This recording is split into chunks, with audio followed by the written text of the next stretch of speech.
Qu'est-ce que la DSN? La DSN est la déclaration sociale nominative, visant, en 2016, à remplacer l'ensemble des déclarations sociales, effectuées par les entreprises et leurs mandataires. Basée sur l'acte de paie, cette DSN mensuelle a été conçue pour rassembler toutes les données à déclarer, par un envoi adressé à un endroit qui sera chargé du contrôle libératoire et de la diffusion des données aux organismes concernés. Les atouts de la DSN sont donc de sécuriser les droits des salariés, d'optimiser les procédures des TPE, PME et cabinets, de lutter contre la fraude, de dématérialiser le plus possible, et de déclarer les assiettes, les taux et les montants. Les organismes de protection sociale et les destinataires de la DSN ne changent pas, que ce soit pour le régime général ou pour le régime agricole. À compter de 2015, d'autres organismes de protection sociale tels l'URSSAF, l'Agirc Arrco et la CNAV rejoindront le dispositif. Alors qu'est-ce qui change? Aujourd'hui, les déclarants doivent faire des déclarations distinctes, à des échéances différentes et les envoyer à de nombreux organismes.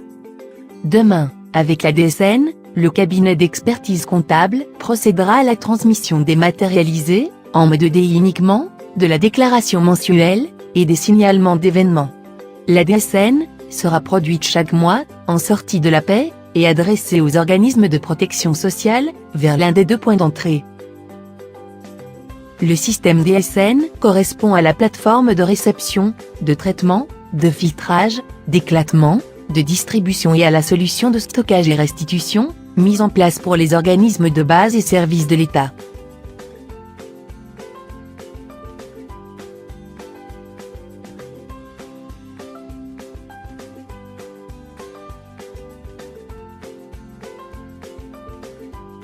Les déclarations remplacées, dans la première phase de la DSN sont, d'une part, les déclarations périodiques généralistes, à savoir les déclarations des mouvements de main-d'œuvre, pour les établissements de plus de 50 salariés. Et, les enquêtes sur les mouvements de main-d'œuvre, pour les entreprises de moins de 50 salariés. D'autre part, les déclarations événementielles actuelles, c'est-à-dire l'attestation employeur, destinée à Pôle emploi, et l'attestation de salaire, pour le versement des indemnités journalières. L'attestation de salaire, pour le versement des indemnités journalières, de l'assurance maladie, est obligatoire pour tout arrêt de travail lié à la maladie, au congé maternité-paternité.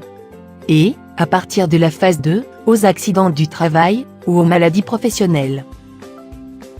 L'attestation employeur, destinée à Pôle emploi, doit être remise au salarié lors de son départ de l'entreprise. Cette attestation lui permet, notamment, de faire valoir ses droits auprès de Pôle emploi. L'AER, ou attestation employeur matérialisée, par Pôle emploi, est en phase d'expérimentation, pour être remplacée, avec la DSN au bout de 12 mois, par un document simplifié, à remettre au salarié, après envoi du flux DSN au moment du retour. Qui est concerné par la DSN? Sont intégrés dans la phase de démarrage, les entreprises, dont les employeurs, et les salariés, relèvent du régime général de la sécurité sociale, ou du régime agricole. Les entreprises mixtes. Les entreprises, dont les salariés relèvent du régime Alsace-Moselle. Les entreprises, dont des salariés dépendent de caisses spécifiques de congés payés. Comme les entreprises du BTP par exemple. Les entreprises, ayant des salariés à temps partiel. Et les entreprises pratiquant le décalage de paie avant le 10 du mois. Les entreprises actuellement exclues du dispositif DSN seront intégrées progressivement. Certaines début 2015, et d'autres début 2016. Quel est l'intérêt de commencer plus tôt? Les cabinets d'expertise comptable peuvent avantageusement anticiper l'obligation légale de 2016, et être volontaires, dès aujourd'hui.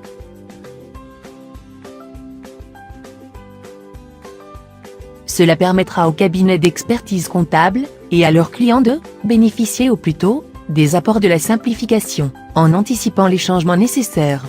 S'assurer de la bonne appropriation de la logique déclarative de la DSN, avant l'échéance de l'obligation légale. S'appuyer sur l'expérience partagée des éditeurs, entreprises et cabinets d'expertise comptable pilotes, déjà en production. Préparer et sécuriser la déclaration des cotisations par la DSN, via une phase de rodage sous contrôle. profitez d'un accompagnement personnalisé, assuré par des experts DSN, issus des organismes de protection sociale. Quand se fera la généralisation ? La DSN se généralise progressivement. Depuis le début de l'année 2014, le nombre d'entreprises utilisant la DSN sur la base du volontariat ne cesse de croître. L'objectif étant qu'à la fin de l'année 2014, 100 000 entreprises soient inscrites à la DSN. Une obligation intermédiaire s'adressera aux grandes entreprises en 2015. Dans le même temps, les experts comptables appuieront le développement de la DSN dans leur portefeuille et les PME seront invités à anticiper le plus possible leur démarrage. Après 2016, d'autres déclarations s'appuyant sur des données de paie seront prises en compte dans le périmètre de la DSN. Comment transmettre une DSN mensuelle ou un signalement d'événement ? Il est possible de déposer une DSN mensuelle, ou un signalement d'événement, en EDI par dépôt de fichiers issus de son logiciel de paie, ou en EDI machine to machine. Les transmissions s'opèrent, soit via le site net-entreprise.fr, pour les employés et les salariés relevant du régime général et ou du régime agricole, soit via le portail msa.fr, pour les employés et les salariés relevant du régime agricole. Des liens avec des portails spécifiques en amont permettent également une transmission indirecte. Les échéances de la DSN mensuelle sont fixées le 5 ou le 15 de chaque mois, en fonction de la date actuelle de transmission, du BRC, le bordereau des récapitulatifs de cotisations, de la DUCURSAF, la déclaration unifiée, des cotisations sociales, ou de la DTS, la déclaration trimestrielle des salariés, pour la MSA.